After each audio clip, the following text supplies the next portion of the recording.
symbolizes sacrifice. An altar is a metaphor that symbolizes sacrifice. The dialect that spirit beings understand, the dialect that they can relate to it, the dialect that they can respond to is the dialect of sacrifice. And as we journey in scriptures, you are going to see how this dialect is used to catch the attention of spirits. It will interest you to know that when we talk about altars, we are using it in the broad sense, not just because as we study, we will differentiate between righteous altars and evil altars.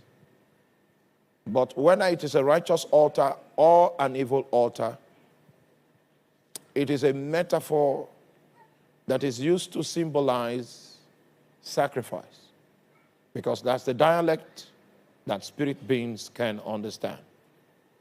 And it happens to be that David is well trained in the area of priesthood because his mentor happened to be Samuel the prophet. We're going to study the life of David, and you are going to see his attitude towards the Lord. And then you realize that there was an understanding that he had that gave him the advantage and gave him the ability to move the hand of God even in very critical circumstances and in critical situations. This is the wisdom that David manifested. He was offered everything that was needed. There was a catastrophe in the land. And the catastrophe that hit the land was because the government, led by David, decided to do something with the authority of the throne that was contrary to prescription. Are you there? It's just like the budget, the 2024 budget has just been passed. I don't know how many of you have taken time to look at the budget. Anyone here, you took some time to look at the budget? Well, I advise you to take some time to look at the budget. Because if our planning and strategy is supposed to be our means of advancing our economy and bringing us out of the waters, then the viability of our budget is a strategic tool to predict whether or not it has the capacity to bring out of the current economic situation. Are you still following me? Or I should leave my economics alone? My wife is the economist. I'm just a layman, but I've worked with figures for long. And if figures have meaning at all, then I assure you, not as a prophet, I assure you by the power of numbers that I've studied, within the environment of the budget, I can tell you, I can predict that nothing of economic advancement will happen this year. Because I've taken a very critical look at the budget. And the budget is not designed to solve any problem in 2024. Now, that budget has been passed. It's now a legal document. It's a legal document that can be used to collect money from Central Bank of Nigeria and disburse according to the prescription of the budget. But because the budget is amiss, the entire land is going to suffer from it because it's an act of government. Are you there? So David used the authority of his throne. There was a policy of government that he initiated that was contrary to the will of God. The consequence of that policy was nationwide.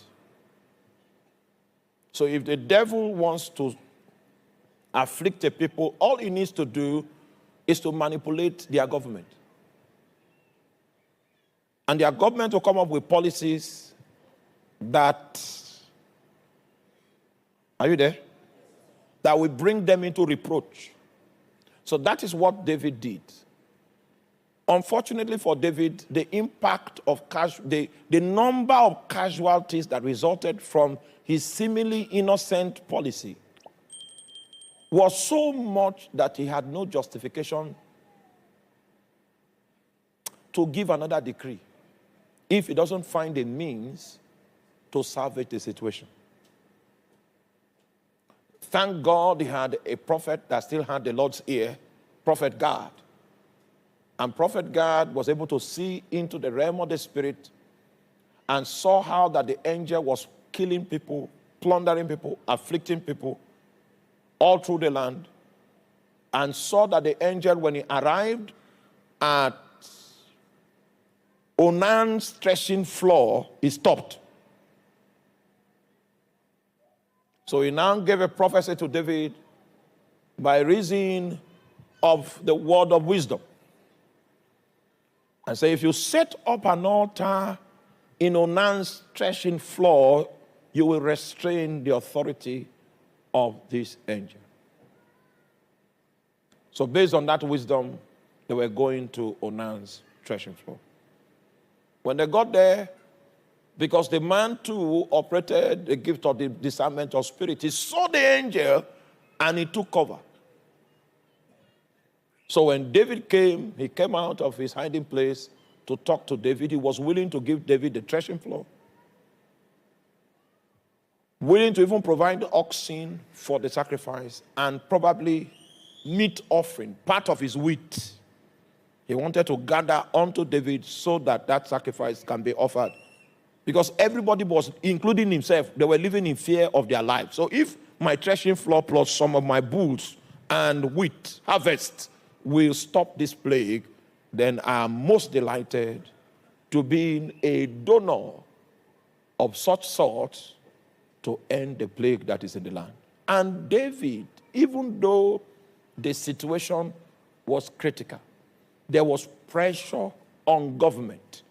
There were several things he learned about priesthood that played out in the way he went about fulfilling the instruction that came from the prophet. He knew that the dialect that spirit beings can understand is the dialect of sacrifice. So even though it was offered to him for free, he knew that if he offers what was given to him for free, it will have no vocabulary in the realm of the spirit. Are you there? It will sound like wind, without voice, without demand, without petition. He said, no. Even though I appreciate your generosity, I will not offer unto God that which costs me nothing. So it means David has a spiritual knowledge, and he knows that it is only that which is sacrificial that will be able to attract the attention of a spirit being. An altar, therefore, this is an elementary definition. We will still give many, many, many definitions as we journey. But this definition will set the stage for understanding the protocols as we advance in the study, and it will be easy for you to comprehend the scriptures that will be bringing forth in this regard. So an altar is a metaphor that depicts sacrifice, and sacrifice is the dialect that spirits understand. All right, come with me again, still studying the life of David and trying to bring perspective,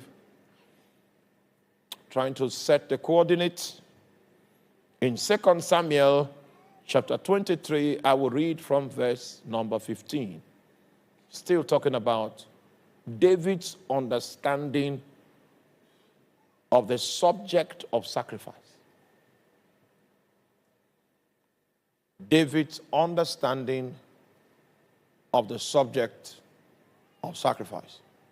And David longed and said, oh, that one will give me drink of the water of the well of Bethlehem, which is by the gate. And the three mighty men brake through the host of the Philistines and drew water out of the well of Bethlehem that was by the gate. and took it and brought it to David. Nevertheless, he would not drink thereof, but poured it out unto the Lord. Let's get his comment. And he said, be it far from me, O Lord, that I should do this. Is not this, he's talking about the water. Is not this water the blood of men that went in jeopardy of their lives? Therefore, he will not drink it. You know, I told you David was trained by a prophet. He longed for water to drink. That was his village, the well that he drank when he was a small boy. Now, because of political crisis, the Philistines were now in occupation of his village, and the well that he drank was no longer accessible. And David longed. And he said, oh, that one will give me drink of the water of Bethlehem. It was a legitimate longing. What I drank when I was a small boy, is it possible for me to drink it again? It was a personal longing. It was not giving the soldiers marching orders. And the soldiers took his personal longing to become marching orders. It will interest you to know that it takes 5 years to train a legionnaire. A legionnaire is one that is competent in the use of the sword and the shield, which is a basic attack and defense equipment. It takes 5 years to train one that knows how to coordinate with sword and shield effectively. But it happens to be that the period that David was running away from Saul, which is the time that he assumed occupation of Cave Adullam, was 12 years. So in these 12 years, they were training for battle, and they had no opportunity for a fight. So when they heard the longing from David, they converted it to be a battle cry. Hallelujah. When they, I don't want to describe that fight because it's difficult to even imagine it. 3 guys going against 2,000, because that's what a garrison is.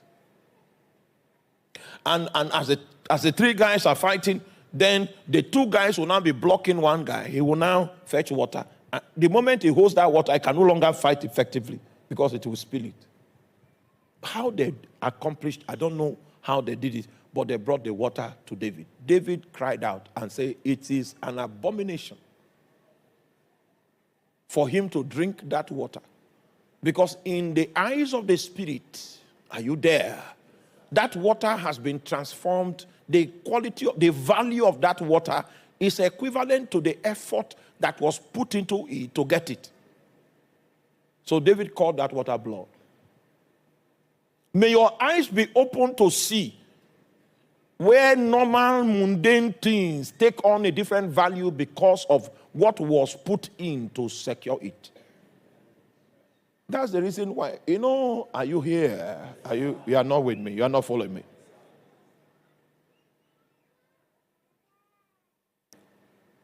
Once upon a time, someone that was into prostitution business brought money to church.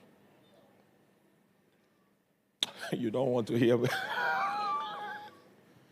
The value of that money is equivalent to the effort that was used to get it. Are you there?